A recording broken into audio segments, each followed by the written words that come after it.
2024 புத்தாண்டு தொடக்கத்தில் குரு பகவான் உங்களோட ராசிக்கு 10வது இடத்துல தான் அமர்ந்திருப்பாரு. மே 1 அன்னைக்கு நடைபெறக்கூடிய குரு பெயர்ச்சி இருக்கு இல்லையா, அந்த டைம்ல குரு பகவான் 10வது இடத்துல இருந்து உங்க ராசிக்கு 11வது இடத்துக்கு மாற போறாரு. அந்த சமயத்துல உங்களுக்கு நிறைய நற்பலன்கள் கிடைக்கும். 10வது இடத்துல குரு பதவியை பறிப்பாங்க அப்படின்னு சொல்லப்பட்டாலும் குரு பயிற்சி 11வது இடத்துக்கு மாறுது இல்லையா. ஸோ அந்த டைமில் அவரோட பார்வை உங்களுக்கு பதவி உயர்வு தரக்கூடிய 4வது இடத்தை பார்க்குறாரு. அதே சமயம் 6வது இடத்தையும் அவர் பார்க்குறாரு. அதனால் உங்கள் லைஃப்பில் இருக்க பிரச்சனைகள் தீரும். வேலை செய்கிறவங்க ப்ரொமோஷனுக்காக வெயிட் பண்ணிட்டு இருக்கீங்கன்னா கண்டிப்பாக உங்களுக்கு பதவி உயர்வு கிடைக்கும். நீங்கள் ட்ரை பண்ணிங்கன்னா கண்டிப்பாக கிடைச்சிரும். எந்த ஒரு தடங்களும் இல்லாமல் இருக்கும். ஓகேங்களா. பதவி உயர்வு கிடைச்சா கண்டிப்பாக உங்களுக்கு சம்பளமும் அதிகமாக இருக்கும். அதனால நீங்கள் ரொம்பவே சந்தோஷமாக இருப்பீங்க. உங்களோட நிதி நிலைமையும் மேம்படும். சரிங்களா. அதனால குரு பயிற்சிக்கு பிறகு உங்களுக்கு நற்பலன்கள் நிறைய அவர் கொடுப்பாரு. அடுத்து 2024 உத்தியோகம், தொழில், வியாபாரம் இதெல்லாம் எப்படி இருக்கும் அப்படின்னு சொல்லி ஒரு சிலர் கேட்டிருந்தாங்க. அவங்களுக்காக இந்த பதிவு. 2024 ஆண்டு தொழில் செய்யக்கூடியவங்களுக்கு கொஞ்சம் சவால்கள் நிறைஞ்சதாகவும் புது புது வாய்ப்புகள் கிடைக்கக்கூடியதாகவும் தான் இருக்க போகுது. உங்களுக்கு செய்கிற தொழில்களில் கவனமாக இருக்க வேண்டிய நேரம் இது. நீங்கள் உங்களுக்கு வர சவால்களை ஈஸியாக எப்படி எதிர்கொள்ளணும் அப்படின்னு பிளான் பண்ணி வச்சுக்கோங்க. அந்த சமயத்தில் கண்டிப்பாக யூஸ் ஆகும். அது மட்டும் இல்லாமல் புது புது வாய்ப்புகள் கிடைக்கும். அதை நீங்கள் கண்டிப்பாக யூஸ் பண்ணிக்கணும். யூஸ் பண்ணிக்கிட்டு உங்கள் தொழிலில் முன்னேற்றம் அடைகிற வேலையை மட்டும் பாருங்கள். மற்றவங்களை பற்றி நீங்கள் யோசிக்க வேண்டாம். யார் என்ன நினைப்பாங்க, அவங்க ஏன் இப்படி இருக்காங்க, இவங்க ஏன் இப்படி இருப்பாங்க அப்படின்னு சொல்லி யோசித்து உங்களோட நேரத்தை வீணடிக்காமல் உங்களோட தொழில் சார்ந்த விஷயங்களில் நீங்கள் கவனமாக செயல்பட்டாவே உங்களுக்கு நல்ல ஒரு அங்கீகாரம் கிடைக்கும். அது மட்டும் இல்லாமல் உங்களுக்கு பிடிச்ச துறையில் பிரகாசமான வாய்ப்புகள்லாம் கிடைக்கும். அதன் மூலயமா உங்கள் லைஃப்பில் நீங்கள் நல்ல ஒரு நிலைமைக்கு போக முடியும். தொழில் மாற்றம் செய்யணும் அப்படின்னு நினைக்கிறவங்க கொஞ்சம் யோசித்து செயல்படுங்க. ஓகேங்களா. ஆல்ரெடி ஒரு பிஸ்னஸ் பண்ணிட்டு இருப்பீங்க, இல்லை இதை செட் ஆகல வேறு பிஸ்னஸ் பண்ணலாம் அப்படின்னு சொல்லி யோசிக்கிறீங்கன்னா கொஞ்சம் யோசித்து செயல்படுங்க. ஓகேங்களா. அதே போல் ஷேர் மார்க்கெட்டில் இன்வெஸ்ட் பண்ணுறதுக்கு முன்னாடி ஒரு முறைக்கு 2 முறை நல்லா யோசித்து பண்ணுங்கள். வியாபாரிகளுக்கு அவங்களோட வியாபாரத்தில் நல்ல ஒரு முன்னேற்றம் கிடைக்கும். புது புது அனுபவங்களும் கிடைக்கும். நல்ல அனுபவங்கள் கிடைக்கும். ஓகேங்களா. வேலைக்கு போகிறவங்களுக்கு மேலதிகாரிகள் கூட இணக்கமான ஒரு சூழ்நிலை இருக்கும்.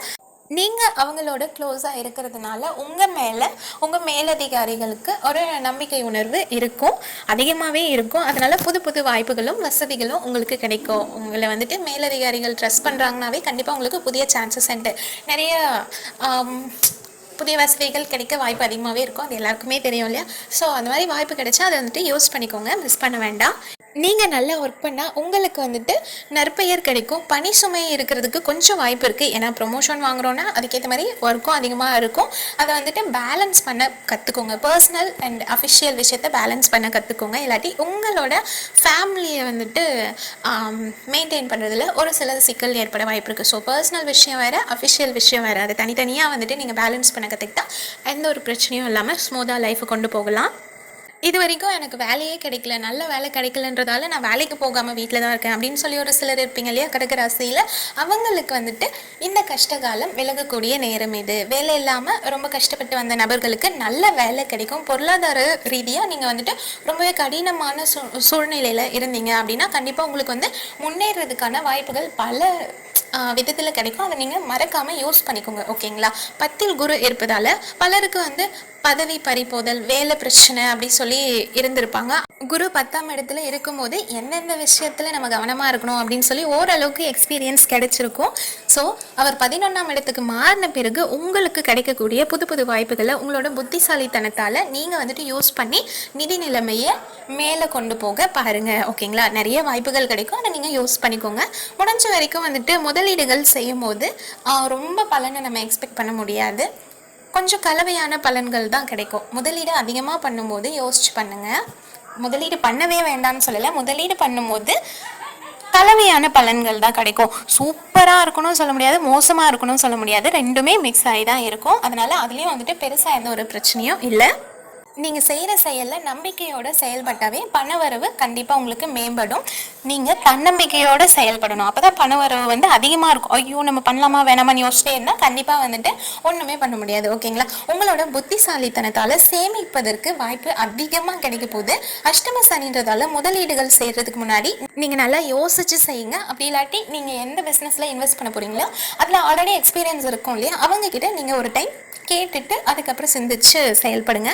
புது புது திட்டங்களில் வந்துட்டு பண பரிவர்த்தனைகள் செய்ய போகிறீங்க அப்படின்னா கவனமாக இருங்க. மே மந்தில் குரு பகவான் வந்து ராசிக்கு 11வது இடத்துக்கு வர்றதுனால உங்களுக்கு பொருளாதார நிலை வந்து ரொம்பவே சிறப்பாக இருக்கும். நிறைய முன்னேற்றம் வந்துட்டு கிடைக்கும். அதே போல் லாபமும் உங்களுக்கு அதிகரிக்கும். அந்த காசை தேவையில்லாமல் செலவு பண்ணாமல் நீங்கள் சேமித்து வச்சுக்கோங்க. இது என்னோட அட்வைஸ். ஓகேங்களா? ஸோ இந்த வருஷத்தில் தொழில் செய்கிறவங்க, வியாபாரம் செய்கிறவங்க மற்றும் வேலைக்கு போகிறவங்களுக்கு எந்த ஒரு பெரிய அளவில் பிரச்சனை இல்லை. குரு பகவானோட பார்வையால் உங்களுக்கு எல்லாமே நன்மையாக தான் நடக்க போகுது. ஒரு சில விஷயங்களில் நீங்கள் கவனமாக இருந்தால் மட்டும் போதும். அடுத்து 2024 திருமணம் மற்றும் குடும்ப வாழ்க்கை எப்படி இருக்கும் அப்படின்றத பார்க்கலாம். இந்த வருஷத்தில் உங்களோட அன்புக்குரியவர்கள்னு இருப்பாங்க இல்லையா, அவங்க கூட நல்ல ஒரு இணக்கம் அதிகரிக்கும். குடும்ப உறுப்பினர்களோட நீங்கள் வந்து மகிழ்ச்சிகரமான நேரத்தை செலவழிக்கிறதுக்கும் உறவுகளை வளர்க்கவும் ரொம்பவே ஆசைப்படுவீங்க. ஃபேமிலியோட டைம் ஸ்பெண்ட் பண்ணணும்னா எல்லாருக்குமே பிடிக்கும் இல்லையா, உங்களுக்கு இந்த வருஷத்தில் அந்த ஆசை ரொம்பவே அதிகமாக இருக்கும். சுப நிகழ்வுகள் வந்து நடத்துறதுக்கு வீட்டில் பிளான் பண்ணுவாங்க. அதாவது வீட்டில் நல்ல விசேஷங்கள் செய்கிறதுக்கு வாய்ப்புகள் கூடி வரும். அதை திட்டமிட்டு செயல்படுவாங்க. அதே போல் திருமண முயற்சியில் இருக்கவங்களுக்கும் வந்துட்டு இந்த ஆண்டு நல்ல வரன் அமைந்து திருமணம் கைகூடும். திருமண வாழ்க்கை வந்து ரொம்பவே இனிமையாக செல்லும். ரொம்பவே சந்தோஷமாகவும் அமையும். ஆனாலும் ஒரு சில நேரத்தில் கருத்து வேறுபாடுகள் வர வாய்ப்பு இருக்குது. ஸோ நீங்கள் வந்துட்டு அதை எப்படி பேலன்ஸ் பண்ணி சரி பண்ணணும் அப்படின்றத தெரிஞ்சு வச்சுக்கிட்டா அந்த ஒரு பிரச்சனையும் இருக்காது. ஏன்னா கருத்து வேறுபாடுகள் வந்தாவே நம்மளுக்கு வந்துட்டு ரொம்பவே மனசு கஷ்டமாயிடும் இல்லையா. ஸோ மிஸ் அண்டர்ஸ்டாண்டிங் வராமல் லைஃப்பை பேலன்ஸ் பண்ண கற்றுக்கோங்க. உங்கள் லைஃப் பார்ட்னர்கிட்ட ஒரு சில நேரத்தில் வந்துட்டு தவறான புரிதல்கள் ஏற்பட வாய்ப்பு இருக்குது. அதையும் வந்துட்டு பெருசாக பிரச்சனையாக ஆக்காமல் முடிஞ்ச வரைக்கும் உங்களுக்குள்ளே பேசி தீர்த்துக்கிட்டால் எந்த ஒரு பிரச்சனையும் இருக்காது. கடகராசிக்காரர்களுக்கு காதல்ன்றதே சுத்தமாக செட் ஆகாது. ஆனாலும் 2024 உங்களுக்கான காதல் பலன் எப்படி இருக்குன்றதை பார்த்து தெரிஞ்சுக்கலாம் வாங்க. இந்த ஆண்டோட தொடக்கத்தில் உங்கள் ராசிக்கு 4வது இடத்துல சுக்கிரனும் 5வது இடத்துல செவ்வாயும் இருக்கிறதுனால உங்களுக்கு வந்து புது காதல் வாழ்க்கை தொடங்க போகுது. புதிய காதல் துணையால் உங்களோட வாழ்க்கையில் நிறைய வசந்தங்கள் உண்டாகும். உங்களோட மனபாரங்கள் எல்லாமே குறையும். உங்களோட உறவு வந்து சரியான திசையில் வந்து வழி நடத்தப்படும். அதாவது உங்களோட காதல் உறவு சரியான திசையில் வந்து வழி நடத்தப்படும். காதல் விஷயத்தில் சில கருத்து வேறுபாடுகள் வந்து உங்களோட உறவை சோதிக்கும். இருந்தாலும் நீங்கள் 2 பேரும் ரொம்ப அண்டர்ஸ்டாண்டிங்காக இருந்தால் அது எல்லாத்தையும் ஈஸியாக க்ராஸ் பண்ணி ஹாப்பியாக இருக்கலாம். உங்களுக்கு வந்துட்டு நிறைய சந்தோஷமான மற்றும் நல்ல ஒரு வாழ்க்கை துணை கிடைக்கும்.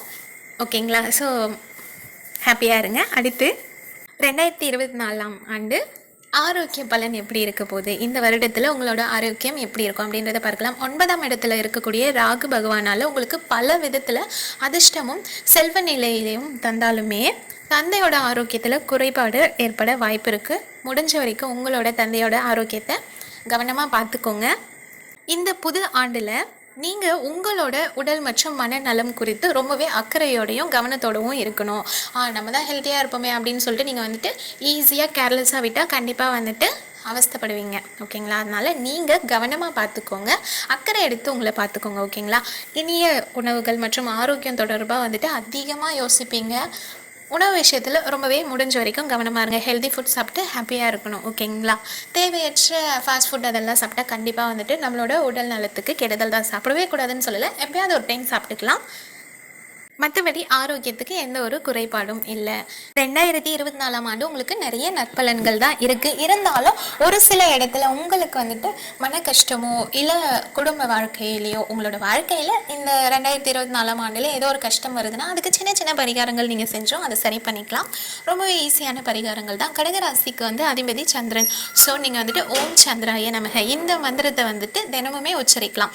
எத்தனை டைம் சொல்கிறதுன்றது உங்களோட விருப்பம் தான். உங்களால் எத்தனை டைம் முடியுமோ அத்தனை டைம் சொல்லலாம். தினமும் காலையில் வந்து சூரிய நமஸ்காரம் செய்யும்போது உங்களோட உடல் ஆரோக்கியம் ரொம்பவே மேம்படும். அஷ்டம சனியோட தாக்கமும் குறையும். ஓகேங்களா? நான் ஆல்ரெடி சனி பயிற்சியோட பலன்களில் இதை நான் சொல்லியிருக்கேன். பரிகாரத்தில் இதை நீங்கள் வந்துட்டு கண்டிப்பாக ஃபாலோ பண்ணுங்கள் அப்படின்னு சொல்லி. ஏன்னா பரிகாரம்னும் போது நமக்கு ஓரளவுக்கு எல்லாமே பணமெல்லாம் செலவு பண்ணாமல் உங்களோட நேரத்தை உங்களுக்காக செலவு பண்ணுற மாதிரியான பரிகாரங்கள் தான் இதெல்லாம். நீங்கள் ஓம் சந்திராய நமக இந்த மந்திரத்தை தினமுமே உச்சரிக்கலாம். உங்கள் வாழ்க்கையில் வரக்கூடிய பிரச்சனைகள் தீர்ந்துடும். அதே சமயம் தினமும் காலையில் சூரிய பகவானை நமஸ்காரம் செய்யும்போது உங்கள் உடல் ஆரோக்கியம் வந்து மேம்படும். அஷ்டம சனியோட தாக்கமும் வந்துட்டு குறையும். உணர்ச்சி வசப்படக்கூடிய விஷயங்களில் வந்துட்டு நீங்கள் உங்கள் மனநிலையை கட்டுப்படுத்துறதுக்கு தினமும் தியானம், யோகா இதெல்லாம் வந்துட்டு பண்ணலாம்.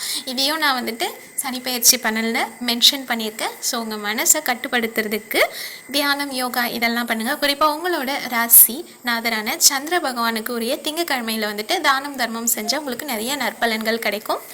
ரொம்பவே வந்துட்டு சந்தோஷமாக இருப்பீங்க. உங்களால் முடிஞ்ச தான தர்மங்கள் செஞ்சு நீங்களும் வந்துட்டு மனசார சந்தோஷப்படுங்க. இந்த வீடியோ கண்டிப்பாக உங்களுக்கு பிடிச்சிருக்கும்னு நினைக்கிறேன். 2024 புத்தாண்டு பலன் வந்துட்டு முழுசாக சொல்லியிருக்கேன். ஸோ மறக்காமல் உங்களோட கடகராசி ஃப்ரெண்ட்ஸ் அண்ட் ஃபேமிலிக்கு ஷேர் பண்ணி இந்த வீடியோவை காட்டி சந்தோஷப்படுத்துங்க. நீங்களும் சந்தோஷமாக இருங்க. அடுத்த வீடியோவில் சந்திக்கலாம். நன்றி, வணக்கம்.